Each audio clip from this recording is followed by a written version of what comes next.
नमो नमः। अभी महाभाष्य के पसपसान्निक में अपने लोग हैं। इससे पहले किंग पुनः शब्दस्य ज्ञाने धर्म आहोस्वित प्रयोगे, यहाँ तक पहले चर्चा की गई थी। यहाँ पर एक प्रश्न आता है, जो शब्द को प्रयोग करने के लिए जानना है या शब्द को जानने से धर्म होता है। यदि जानना है, यही अर्थ यदि स्वीकार करते हैं तो धर्म से ज़्यादा अधर्म होगा। यहाँ पर पहला कारण के लिए बता रहे हैं, ज्ञाने धर्म इति चेत तथा अधर्म।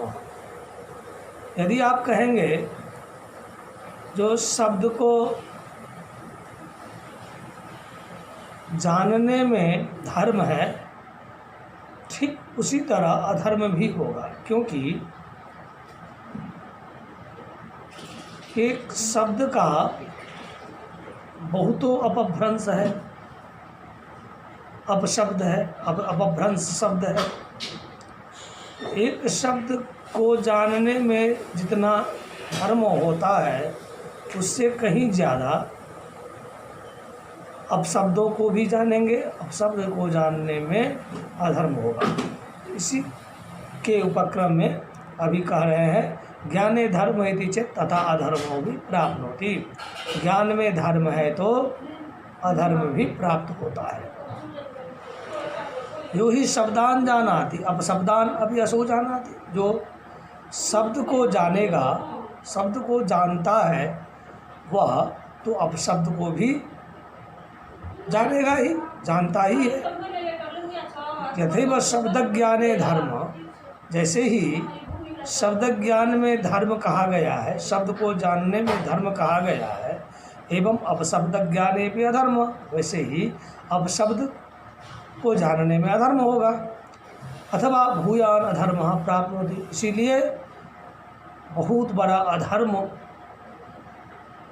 होगा शब्द अपशब्दों को जानने से।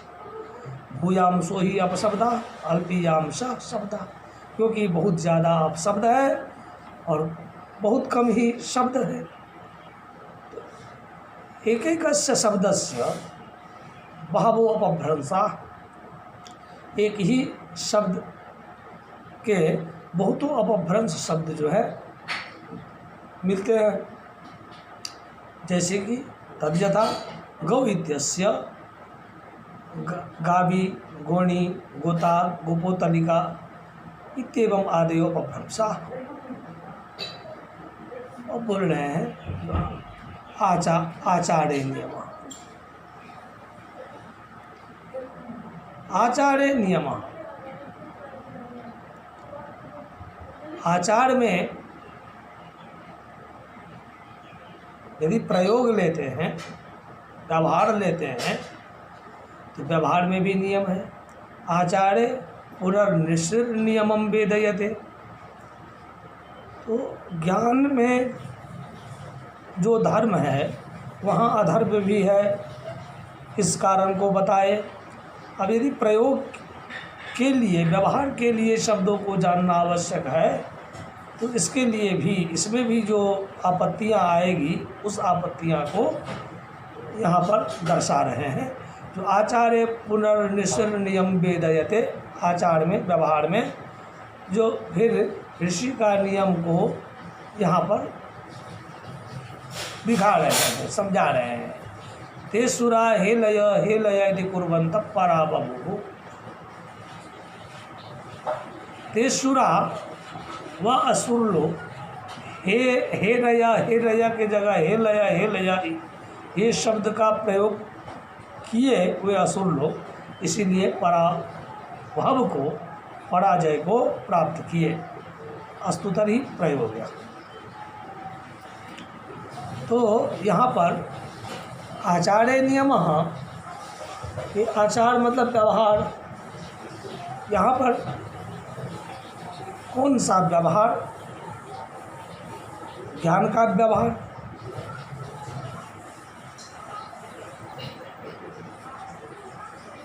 ज्ञान का व्यवहार तो आप ले लीजिए। ज्ञान का व्यवहार लेने से भी कोई यहाँ पर असुविधा नहीं है। अब बोल रहे हैं अस्तुतर ही प्रयोग है, तब प्रयोग को ही लीजिए। प्रयोग में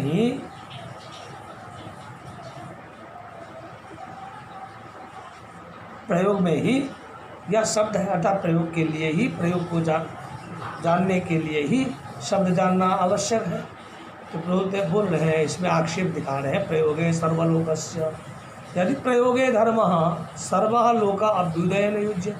यदि प्रयोग में धर्म है, शब्द का प्रयोग करेंगे तो धर्म है, तो यह लोक जो है, इस लोक में रहने वाले जितने भी प्राणी हैं, व्यक्ति हैं जो शब्द का व्यवहार करते हैं, वो सभी शब्द वेत्तागण अभ्युदय को प्राप्त करेंगे, अभ्युदय से युक्त होंगे। कस्य इदानीं भवतः मत्सरः यदि सर्वः लोका अभ्युदयेन युज्यते। यदि मैं यहाँ पर, ये तो बहुत अच्छी बात है, सब लोक में जितने भी वेत्ता, शब्द वेत्तागण हैं, यदि उनको अभ्युदय की प्राप्ति हो तो इसमें असुविधा की क्या बात है? तो बहुत बढ़िया बात है। तो बोल रहे हैं इसी में, जो कस्य इदानीं भवतः मत्सरः, आपके जैसे मत्सर मतलब निंद्य व्यक्ति ही होगा, जिसको दूसरे को यदि पुण्य मिल रहा हो तो आपको इसमें परेशानी हो रही है। और अच्छी बात है यदि लोगों को पुण्य मिलता हो, लोग यदि अभ्युदय से युक्त हो रहे हैं तो बढ़िया है। न खलु कश्चिन मत्सरा, यहाँ पर इस बात को स्पष्ट कर रहे हैं, न कश्चिन मत्सरा, अर्थात यहाँ पर निंदा करने की बात नहीं, निंदा के लिए मैं नहीं कह रहा।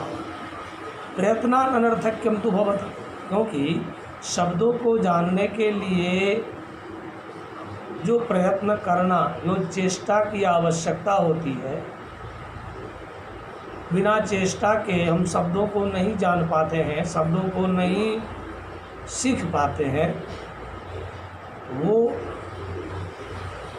चेष्टा रहित जो व्यक्ति है, वाग्वेत्ता है, जो व्यवहार तो करते हैं किंतु शब्दों की स्थिति के विषय में उनको कोई ज्ञान नहीं होता है, तो वहाँ पर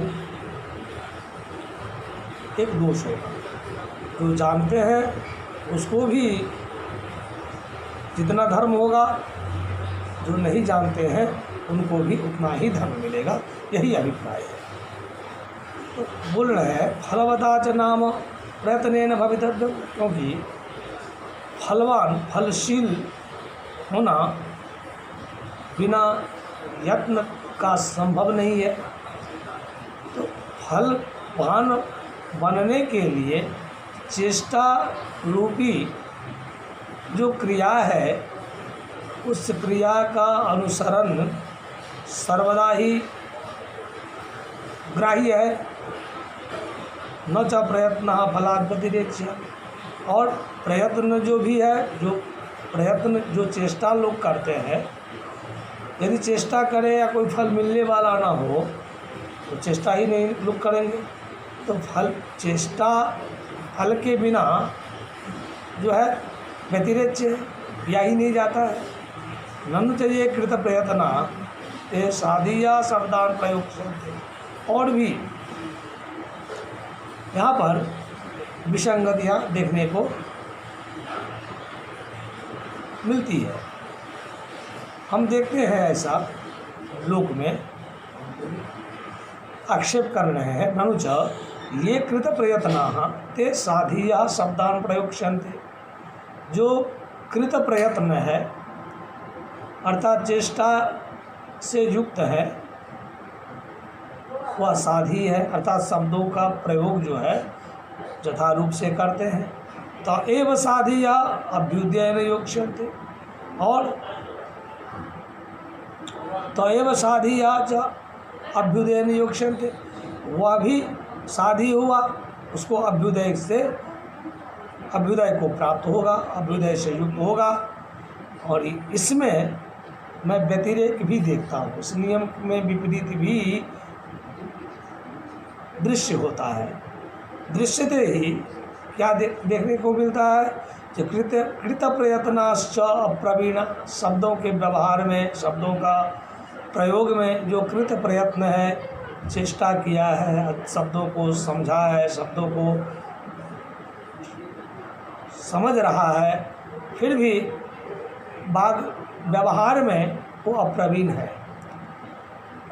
और अकृत प्रयत्नाश्च, जो कभी प्रयत्न किया ही नहीं, चेष्टा किया ही नहीं, वो जो है प्रवीण है। तत्र फल व्यतिरेको विस्यात्, वहाँ पर फलों में व्यतिरेक जो है देखने को मिलता है। एवं तभी नास्तिक ज्ञाने एव धर्म ना विप्रयोग एव। तब तो आपने जो कहा था शब्द को जानने में धर्म है या प्रयोग में, तो मैं अभी कह रहा हूँ तो शब्द को जानने में भी धर्म नहीं है, ना ही प्रयोग में है। किंतरी तब ये शब्द के लिए आप क्या कहेंगे? शास्त्र पूर्वक प्रयोगे अभ्युदय तत्तुल्यम वेद शब्देन।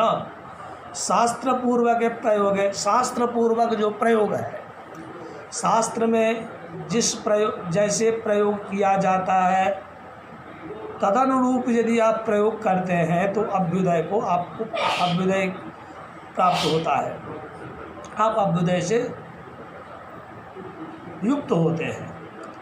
तत्तुल्यम वेद शब्देन, जैसे वेदों में जो ऋचाएँ कही गई है, वेदों में जो मंत्र है, मंत्रों के अनुरूप ही यदि आप उच्चारण करते हैं, उसका अध्ययन करते हैं तो आपको पुण्य मिलता है। उसी तरह से यदि आप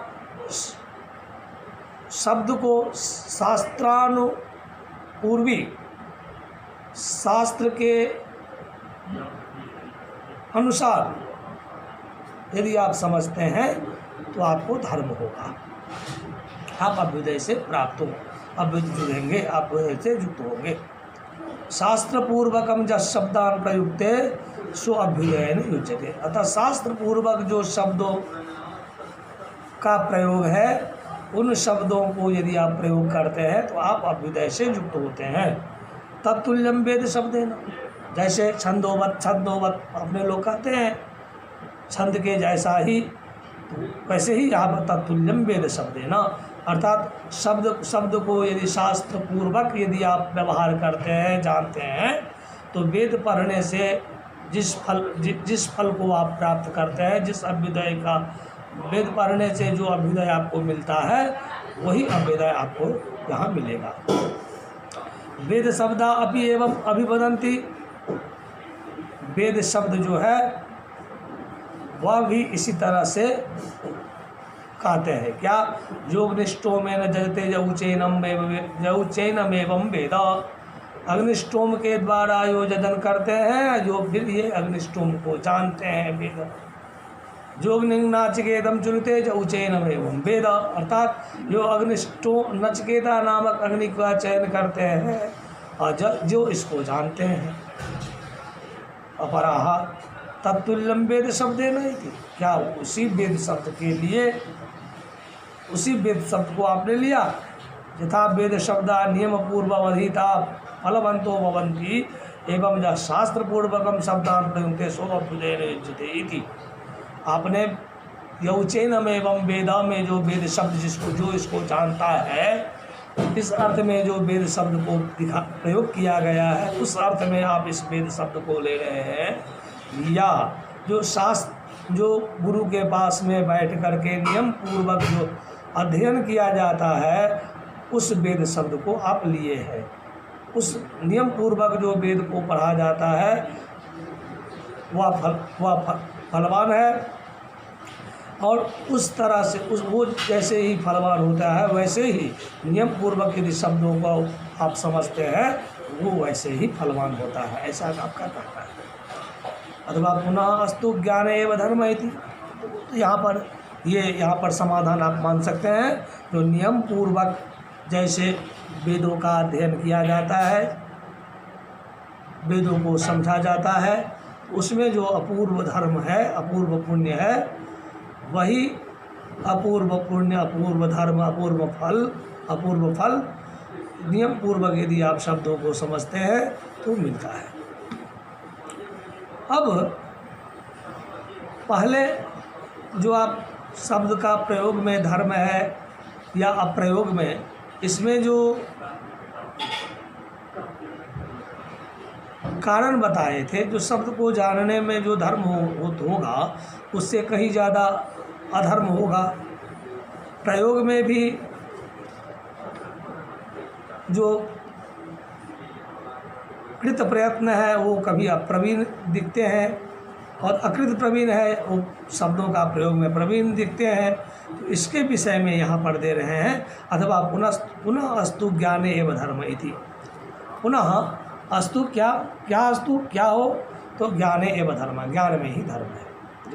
ननु च उक्तम, आपने जो कहा था ज्ञाने धर्म इति चेत तथा अधर्म इति, ज्ञान में जितना ही धर्म है उतना ही अधर्म है, तो नहीं सदोष, ये दोष नहीं है। शब्द प्रमाण का वयम, अपने लोग शब्द को प्रमाण मानने वाले हैं, और यह शब्द आह तद अस्माकं प्रमाणम, जो शब्द कहता है वही हम अपने लोगों के लिए प्रमाण है। शब्दस्य शब्द ज्ञाने धर्मम आह, शब्द ज्ञान में ही धर्म कहा है। न अपशब्द ज्ञाने अधर्मम, क्योंकि अपशब्द ज्ञान में जो अधर्म होता है इस बात को शब्द के द्वारा व्यक्त नहीं किया गया है। जस्य पुनः अशिष्ट अप्रतिसिद्धम नैव तद्दोषाय भवति नाभ्युदयाय, और कुछ ऐसे भी होते हैं जो अशिष्ट जनों के द्वारा अप्रतिसिद्ध होता है। अप्रतिसिद्ध मतलब प्रतिसिद्ध नहीं, अशिष्ट जन करते हैं, और प्रतिषेधात्मक है, प्रतिसिद्ध है, किंतु किया जाता है। तो उसमें न तो उससे कोई पुण्य का फल मिलता है, और न ही कोई उसमें दोष होता है। अशिष्ट अप्रतिसिद्ध क्या है? जैसे तथा हिक्कति, हिक्कित, हिचकाना, हिचकना, ये हर एक स्थल में, हर एक व्यक्तियों में यह गुण आता है, इस गुण से गुणित होता है। तो ये अशिष्ट अप्रतिसिद्ध है। शिष्ट जन हिचकते नहीं है, फिर भी यदि हिचकी आ जाए तो उसको अप्रतिसिद्ध भी अर्थात प्रतिषेध भी नहीं किया गया है। इसीलिए न तो दोष है न ही इसमें कोई अभ्युदय है। हसित, हंसना। कंडूयितानि, कंडू गात्र विघर्षणे, देह को नोचना, खुजलाना। तो ये सब जो अशिष्टाप्रतिसिद्ध जो है, ये तो न कोई दोष के लिए है और न ही अभ्युदय के लिए, न अभ्युदय आएगा। अथवा अभ्युपाय एवं अपशब्द ज्ञानम शब्द ज्ञाने, अथवा अभ्युपाय, अभ्युपाय मतलब एक और सर्वतोभावेन एक आप उपाय समझ सकते हैं। अपशब्द ज्ञानम शब्द ज्ञाने एवं अपशब्द ज्ञानम शब्द ज्ञाने, क्या अपशब्द ज्ञान को जानने के बाद में जो शब्द ज्ञान आप जानते हैं आपको होता है, उसमें और एक भी उपाय आप कर सकते हैं। कैसे? जोशी अपशब्दान जानाति शब्दान अपि असो जानाति। अब शब्दों को जानेगा तो शब्द को भी अब शब्दों को जानेगा तो शब्द तो जानता ही है। तदेव ज्ञाने धर्म इति चेत ब्रुवतः अर्थात आपन्नम भवति। तो उसी तरह ज्ञान में यदि धर्म है, यदि ऐसा कह रहे हैं अर्थात आपन्नम भवति। अब शब्द ज्ञान पूर्वक शब्द ज्ञाने धर्म इति, तब क्या हो गया? जो अब शब्द ज्ञान को जानते हुए जो शब्द का प्रयोग करते हैं, अब शब्दों को जान करके शब्द का जो व्यवहार करते हैं उसमें धर्म है। अथवा और ये तो एक समाधान हो गया। और यहाँ पर तीसरा एक तो दे दिया आपका जो अशिष्टा प्रतिषिद्ध, एक दूसरा दिए कारण जो अपशब्द ज्ञान पूर्वक शब्द ज्ञाने धर्म, दूसरा तीसरा दे रहे हैं क्या? उपखानक बदे तद भवति। उपखानक बदे तद भविष्यति, मतलब उपखानक जो होता है कुआं को खोदने वाला उसके जैसा आप मान लीजिए, समझिए। तद्यथा उपखानक ही उपम खनन्यपि उपम खनन यद्यपि मृदापांशुभिश्चावकीर्णो भवति। उपखानक जो होता है कुआं को खोदते खनन करते करते मिट्टी और पांशु धूला से अवकीर्ण अर्थात संलिप्त हो जाते हैं। सोप्सु संजातासु ततएव तम गुणम आसादयति जेन स दोषो निर्हन्यते।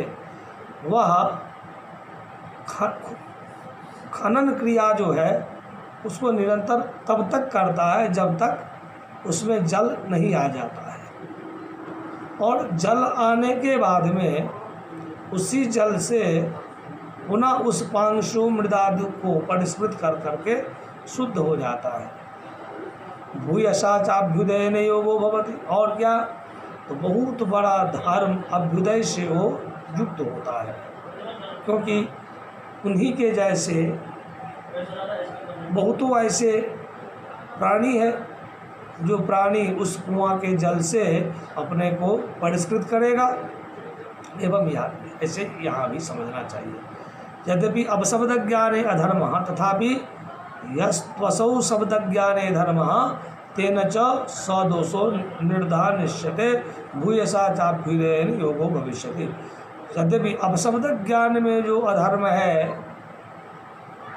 उस अधर्म से जो शब्द ज्ञान में जो धर्म कहा गया है वह शब्द ज्ञान रूपी धर्म के द्वारा अब शब्द ज्ञान रूपी जो अधर्म है वो परिष्कृत हो जाता है। और क्या? भूयसा चाभ्युदय न युज्यते, और बहुत ही बड़ा अभ्युदय से वो युक्त हो जाता है। यद्यपि उच्यते आचार्य नियमयति, आपने वहाँ पर एक और कारण कहा था जो आचार में व्यवहार में एक नियम होता है, बोले याज्ञे कर्मणि च नियमः अन्यत्र अनियमः। ये नियम जो है आचार में व्यवहार में जो नियम बताया गया है, यह नियम यज्ञ कर्म के लिए ही बताया गया है। यज्ञ कर्म में जब आप हैं, यजन क्रिया में जब आप हैं, तो आपके लिए इस नियम को मानना आवश्यक है। किंतु जब इस क्रिया में आप, इस कर्म में आप जब नहीं हैं तो कोई नियम नहीं है। तो याज्ञे कर्मणि स्वनियमः अन्यत्र अनियमः एवं ही श्रूयते, ऐसा ही मैं सुन रहा हूँ। यर्वाण स्तर्वाणो नाम ऋषयो बभूवुः। यर्वाण स्तर्वाण नाम के एक ऋषि हुए थे। प्रत्यक्ष धर्मी थे और परावरज्ञा पर अवर रहस्यों को जानने वाले थे। विदित वेदितव्य थे, सभी चीज़ जो विदित है उसको जानते थे।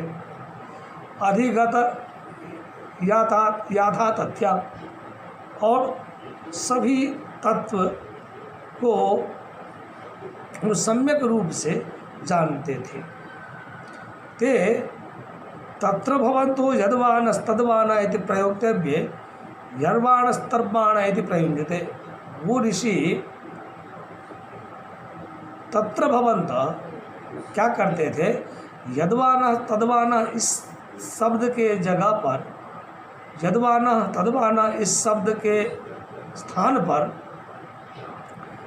यर्वाण स्तर्वाण प्रयोग करते थे। और पुनः जब यज्ञ में आते थे, यज्ञ कर्म में जब जाते थे तो कर्मणि न अपभाषन्ते, तो वहाँ पर अपशब्द का प्रयोग नहीं करते थे। ते पुनः असुरैर्याज्ञे कर्मणि अपभाषितम ततस्ते पराभूता। वहाँ पर असुर जो है हे लया वो यज्ञ कर्म में जो है अपशब्द का भाषण किए, इसीलिए उनको पराजय स्वीकार करना पड़ा। ततस्ते पराभूता, अतः ये हो गया। अब बोल रहे हैं अथ व्याकरणम इत्यस्य शब्दस्य का पदार्थ। यह व्याकरण जो शब्द है, ये शब्द कौन पदार्थ है? सूत्रम, सूत्र है। सूत्रे व्याकरणे षष्ठ्यर्था अनुपन्ना। सूत्र में यदि व्याकरण को लेते हैं तो षष्ठ्यर्था अनुपपद्यते, तो षष्ठी अर्थ जो है सो युक्त नहीं होगा, षष्ठी अर्थ नहीं आएगा, क्योंकि व्याकरणस्य सूत्रम, व्याकरण का सूत्र किंग ही तद अन्यत सूत्रा व्याकरणम यस्य अदा सूत्रम च, या कुछ और ही जो कि तद अन्यत सूत्राद व्याकरणम साथ अन्य सूत्र से व्याकरण है, जिससे पहले सूत्र था ही नहीं। तो बोल रहे हैं शब्द अप्रतिपत्ति ही। दूसरा कारण यहाँ पर दूसरा हेतु दिखा रहे हैं, शब्द अप्रतिपत्ति ही। शब्दानांच अप्रतिपत्ति प्राप्त होती, शब्दों में भी अप्रतिपत्ति प्राप्त होगा, प्रतिपत्ति नहीं, प्रतिपत्ति का प्रतिपादन का अभाव जो है होगा। व्याकरणात् शब्दान प्रतिपद्यामहे इति, व्याकरण के द्वारा शब्दों को मैं प्रतिपादन करूँगा, नहीं सूत्रता। सूत्र से तो मैं शब्दों को प्रतिपादन करूँगा नहीं। एवं शब्दान नहीं सूत्रता एवं शब्दान प्रतिपद्यन्ते किं तर्हि व्याख्यानतश्च।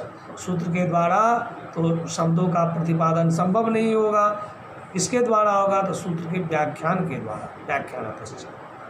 ननु च तदेव सूत्रम विगृहीतम व्याख्यानम भवति। क्यों? यदि ऐसा मैं कहूँ, जो उस व्याख्यान को ध्यान में रख करके सूत्रों का प्रणयन किया गया है, तो न केवलानि चर्चा पदानि व्याख्यानम, न केवलानि चर्चा पदानि व्याख्यानम वृद्धि आतैचिति किं तर्हि उदाहरणं प्रत्युदाहरणं वाक्याध्यायम् इत्येतत् समुदितं व्याख्यानं भवति। तो यहाँ पर इसमें भी केवल जो चर्चा पद है उसी को ध्यान में रख करके व्याख्यान नहीं किया जाता है। जो वृद्धि वृद्धि किसको कहते हैं? तो आत ऐच को। वहाँ पर किम तर्हि क्या है? उदाहरण है, प्रत्युदाहरण है, वाक्याध्याहार है। तो इतने सारे अर्थों को ध्यान में रख करके व्याख्यान किया जाता है। एवं तभी शब्द, तब इस तरह का आपके पास में शब्द होता है। ये शब्द हुआ शब्दे ल्युडार्था, शब्दे ल्युडार्था। यदि शब्द व्याकरणम ल्युडार्था अनुपद्यते, यदि शब्द को आप व्याकरण कहते हैं तो ल्युट अर्थ में ये प्रयुक्त, तो ल्युट अर्थ को ल्युडार्था नोपपद्यते, ल्युट अर्थ जो है सो नहीं प्रवृत्त होगा। व्याक्रियन्ते शब्दा अनेन इति व्याकरणम, व्याक्रियन्ते यही तो विपत्ति है। तो व्याक्रियन्ते शब्दा अनेन इति व्याकरणम, नहीं शब्देन किंचित व्याक्रियते, शब्द के द्वारा तो आप कुछ भी कह नहीं पाते हैं। केन तर्हि सूत्रेण, सूत्र के द्वारा। भवे च तद्धितः, और क्या भवे च तद्धितः नोपपद्यते। भव अर्थ में जो तद्धित तत्र भव सूत्र के द्वारा जो तद्धित प्रत्यय का विधान किया गया है वह भी प्रयुक्त नहीं हो पाएगा। व्याकरणे भवः जोगः वैयाकरणे इति नहीं शब्दे भव जोगा वतरी सूत्रे प्रोक्तादयश्च तद्धिता, और प्रोक्तादि अर्थ में जो तद्धित प्रत्यय कहे गए हैं वो भी प्रवृत्त नहीं होगा। प्रोक्तादयश्च तद्धिता नोपपद्यन्ते पाणिनिना प्रोक्तम पाणिनीयम आपिशलम आपिशलीयम काशकृष्णीयम इत्यादि शब्द व्यवहृत होते हैं। नहीं पाणिनिना शब्दा प्रोक्ता, क्योंकि पाणिनि के द्वारा शब्द तो प्रोक्त है नहीं। किंतरी पाणिनि के द्वारा क्या प्रोक्त है? सूत्र प्रोक्त है। किमर्थम इदम उभयम उच्यते भवे प्रोक्तादेश तद्धिता इति, इसलिए आप यह इस बात को कह रहे हैं भव अर्थ में प्रोक्तादि अर्थ में तद्धित प्रत्यय होते हैं। न प्रोक्तादयश्च इत्येव भवेपि तद्धितश्चोदितश्च, न प्रोक्तादयश्च इत्येव भवेपि तद्धितश्चोदित। प्रोक्तादि जो है उसका अर्थ तो कुछ समझ नहीं पा रहे हैं, तब आप भव अर्थ में भी जो है प्रत्ययों का विधान कर दे रहे हैं। तो बोल रहे हैं जब प्रोक्तादि अर्थ में ही प्रत्यय हो जाए तो भवार्थ में जो प्रत्यय होते हैं उसको कहने की क्या आवश्यकता थी। तो बोल रहे हैं पुरस्तात् इदम आचार्य ने दृष्टम, पहले देखे जो भवे च तद्धिता इति पठितम, पहले देखे जो भव अर्थ में तद्धित प्रत्यय होता है तो तत्र भवा कर दिए। तत्र तथा उत्तर कालम इदम दृष्टम प्रोक्तादयश्च तद्धिता इति, उसके बाद में उत्तर काल में देखे जो प्रोक्तादि में भी तद्धित प्रत्यय होना चाहिए तो उसको भी पाठ कर दिए। न च इदानीम आचार्य सूत्राणि कृत्वा निवर्तयन्ति, हमारे जो आचार्य है एक बार सूत्र का प्रणयन करने के बाद में उस सूत्र को वो वहाँ से हटाते नहीं हैं। अयम तावत अदोषः, यह अदोष है, दोष रहित है। यद उच्यते शब्दे लुट अर्थ थे, शब्द को यदि लेते हैं तो लुट अर्थ नहीं होगा। न अवश्यम करणाधिकरणयो एवं लुट विधीयते, करण एवं अधिकरण में भी लुट प्रत्यय होता है, ऐसी बात नहीं है। किंतरि अन्येषु अभिकारकेषु कृत्यल्लुटो बोलम इति, अन्य अर्थों में भी कृत्यल्लुटो बोलम बहुलता के कारण जो है ये प्रत्यय होते हैं। तद्यथा प्रस्कंदनम प्रपतनम इति, अथवा शब्द ही अभिशब्दाव्याक्रियन्ते, अथवा शब्द के द्वारा ही शब्द को व्याकृत किया गया है, शब्द को कहा गया है। तद्यथा गौ इत्युक्ते सर्वे संदेहा निवर्तन्ते नाशो न गर्धव इति, जैसे गो आप शब्द का उच्चारण करते हैं तो गो शब्द का उच्चारण करने से पूरा संदेह जो है सो वहाँ से हट जाता है, जो गाय ही न कि अश्व न कि गर्धव इत्यादि, तो शब्द के द्वारा ही शब्द जो है व्याकृत हो जाता है। अयम तर्हि दोषा, तब तो एक दोष रह ही गया। भव और प्रोक्तादि, भव अर्थ में भी आपने प्रत्ययों को कहा है और प्रोक्तादि अर्थ में भी कहा है। एवं तर्हि इस तरह की बात है तो बोलते हैं लक्ष्य लक्षण है व्याकरणम, तब लक्ष्य और लक्षण में व्याकरण है। लक्ष्य लक्षण व्याकरणम, लक्ष्य लक्षण च लक्षणं च एतत् समुदितं व्याकरणम भवति। लक्ष्य और लक्षण से युक्त व्याकरण होता है। किं पुनर्लक्ष्यम, लक्ष्य किसको कहते हैं, किंग वा लक्षणम, लक्षण किसको कहते हैं। तो लक्ष्य मतलब हो गया शब्द और लक्षण का मतलब हो गया सूत्र। तो अर्थ को ध्यान में रख करके सूत्र को किया जाने का नाम ही व्याकरण है। उत्तरम लक्षण एवं अव्ययम दोष समुदाय व्याकरण शब्द प्रवृत्ता अवयवेनोपपद्यते, तब तो समुदाय में ही व्याकरण शब्द प्रवृत्त होगा, अवयव में तो प्रवृत्त होगा ही नहीं। सूत्राणि चापि अधीयानि इष्यते वैयाकरणेति, सूत्राणि चापि अधीयानि इष्यते वैयाकरणेति, बोलते सूत्रों का जो प्रयोग है, जो अवयव अर्थ में जिस सूत्रों का विधान किया गया है उसको जो व्याकरण लोग अध्ययन करते हैं वो भी उस सूत्रों का अध्ययन करके क्या करेंगे, बोलते हैं निष्दोषा, ये तो कोई दोष नहीं है। समुदायेषु ही शब्दा प्रवृत्ता अवयवेषु भी वर्तन्ते। शब्दों में, समुदाय में जो शब्द प्रवृत्त है वह शब्द अवयव में भी रहते हैं। तद यथा, जैसे पूर्वे पंचाला उत्तरे पंचाला, ये समुदाय है पूर्वे पंचाला उत्तरे पंचाला। तैलम भुक्तम घृतम भुक्तम,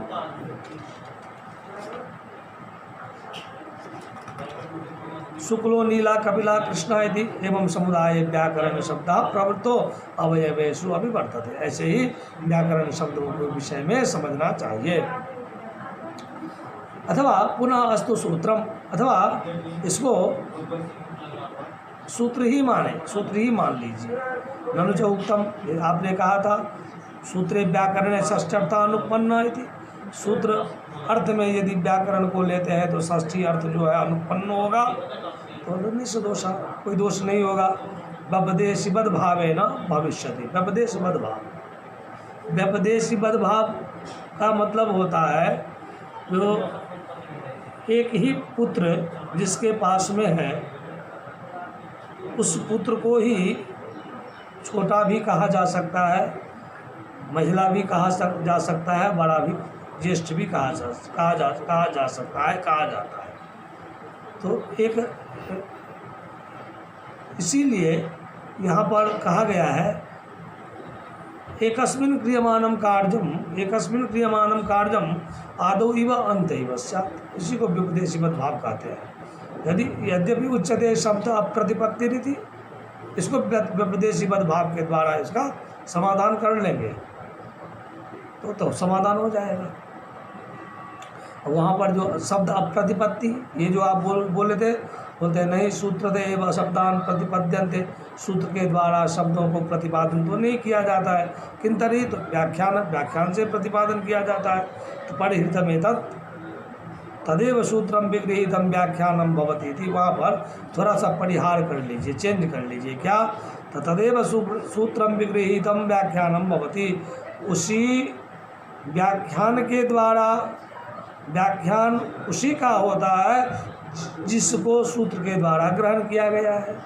ननु चोक्तम न केवलानि चर्चा पदानि व्याख्यानम प्रति आदि, वहाँ पर आपने ही कहा आक्षेप में, जो केवल सूत्रों में चर्चा पद ही का व्याख्यान नहीं होता है, और भी उदाहरण प्रत्युदाहरण वाक्याध्याय इत्यादियों का भी व्याख्यान होना आवश्यक होता है। तो बोलता अभी जानते एतदेवं भवति, सूत्रत एव ही शब्दान प्रतिपद्यन्ते, अर्थात सूत्र के द्वारा ही शब्दों को प्रतिपादित किया जाता है। आतश्च सूत्रत एव यो ही उत्सूत्रम कथयन अधोगृह्येत, जो उस सूत्र को जानते हैं वह सूत्र को जान गए तो उसके बाद जो सूत्र है उसको भी वो जान जाएंगे। अतः किमर्थो वर्णानाम उपदेश, अब वर्णों का उपदेश क्यों किया गया है इसके विषय में हम फिर कल चर्चा करेंगे। धन्यवाद।